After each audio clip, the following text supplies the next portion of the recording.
manusia lain kerja kita. Bisa dikatakan, manusia lain adalah kerja kita. Tugas kita adalah melakukan yang baik kepada mereka dan hidup berdampingan mereka. Tetapi ketika mereka menjadi halangan dalam kita menjalankan kerja kita, maka mereka menjadi irrelevan atau bagaikan sinar matahari, angin, dan binatang-binatang. Tindakan kita mungkin dihambat oleh mereka, tetapi tidak ada yang bisa menghambat niatan atau watak kita. Marcus Aurelius. Berkali-kali Marcus Aurelius, Seneca, dan para filosof Stoa lainnya memberi penekanan pada hubungan antar manusia. Bahkan di kutipan di atas dikatakan, hubungan kita dengan manusia lain sebagai salah satu kerja kita. Kewajiban kita adalah terlebih dahulu melaksanakan hal yang baik kepada orang lain dan bisa hidup rukun di sisi mereka. Minimal bisa menerima atau menolerir keberadaan mereka. Ini menjadi default setting atau kondisi standar kita. Namun, kita tahu dalam hidup ini, tidak semua manusia memiliki prinsip yang sama. Banyak yang belum mengerti filosofi teras, dan mereka dengan sengaja atau tidak sengaja menghalangi atau tidak menghargai upaya kebaikan kita. Marcus Aurelius menasihati agar kita tidak menjadi patah hati dan menyerah. Pernahkah kita dikecewakan sesudah berbuat baik kepada orang lain, dan kemudian berkata dalam hati, males banget kapok jadi orang baik, toh nanti nggak dihargai, nggak diingat, nggak dibales, dan lain-lain. Sounds familiar? Saya rasa semua orang pernah merasa seperti ini, termasuk saya. Dan karenanya, Marcus segera melanjutkan dengan kemungkinan ini. Ketika orang lain menjadi halangan, dan bagaimana orang-orang yang seperti ini irrelevan, dianggap angin saja, dan kita tetap melanjutkan berbuat baik pada orang lain. Jangan sampai kita patah arang, apalagi sampai membatalkan niatan dan mengubah watak. Pentingnya manajemen orang lain di dalam hidup kita. Manusia tidak mengizinkan orang lain merebut properti rumah dan tanah mereka. Jika ada sedikit saja perselisihan mengenai batas atau tanah, manusia berlomba mengambil batu dan senjata. Akan tetapi, manusia mengizinkan manusia lain mencuri hidup mereka.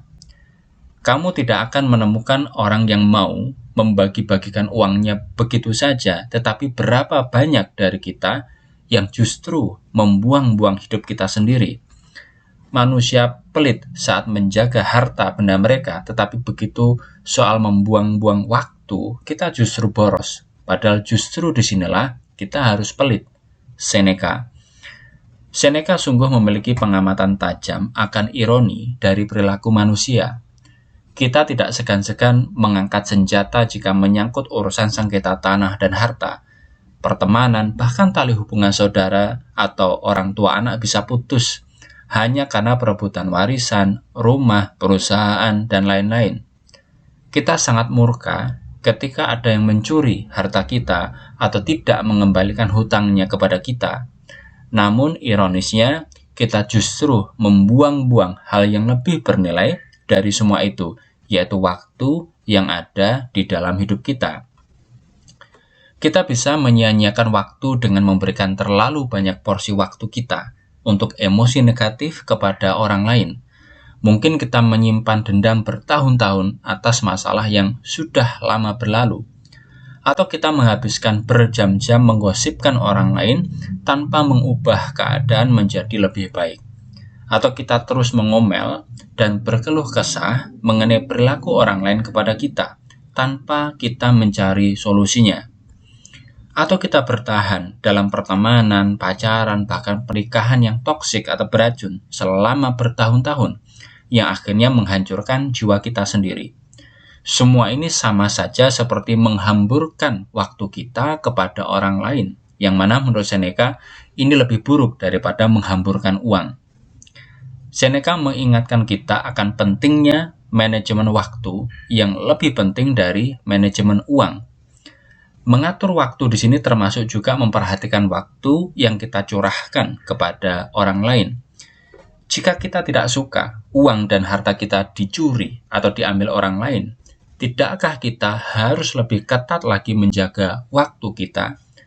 Apakah kita akan menjalani detik-detik akhir kehidupan kita menyesali mengapa kita menghabiskan banyak waktu untuk orang-orang yang tidak seharusnya diberikan tempat di dalam kehidupan kita?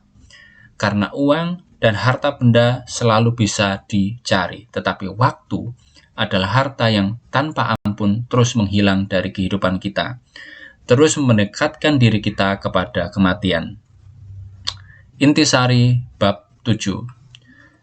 Filosofi teras sangat menaruh perhatian pada hubungan antar manusia, karena para filsuf Stoa percaya bahwa nature manusia adalah makhluk sosial. Dalam kehidupan sosial, kita pasti harus berhadapan dengan perilaku manusia lain yang menyebalkan. Kalau kamu merasa tersinggung oleh ulah dan perkataan orang lain, itu sepenuhnya salahmu sendiri.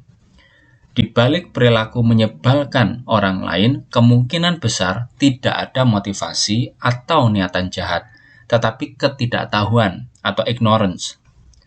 Orang yang melakukan perbuatan menyebalkan karena tidak tahu atau ignorant justru seharusnya dikasihani dan diajari, bukan dimarahi. Tidak ada yang bisa merendahkan jiwamu.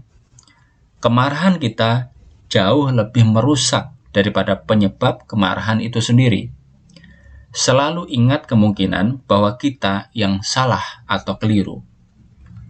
Kurang kerjaan membuka celah untuk niat jahat. Instruct or endure. Tugas kita adalah membangun orang lain atau menanggung atau menolerir mereka. Kemarahan sama dengan gila sementara. Kejujuran adalah bagian dari selaras dengan alam. Ketidakjujuran membawa kerugian di saat ini juga. Terkadang memang ada orang-orang yang layak dihindari dalam hidup. Waktu adalah harta yang terus-menerus berkurang. Jangan dihamburkan kepada orang-orang yang tidak membuat hidup kita lebih baik.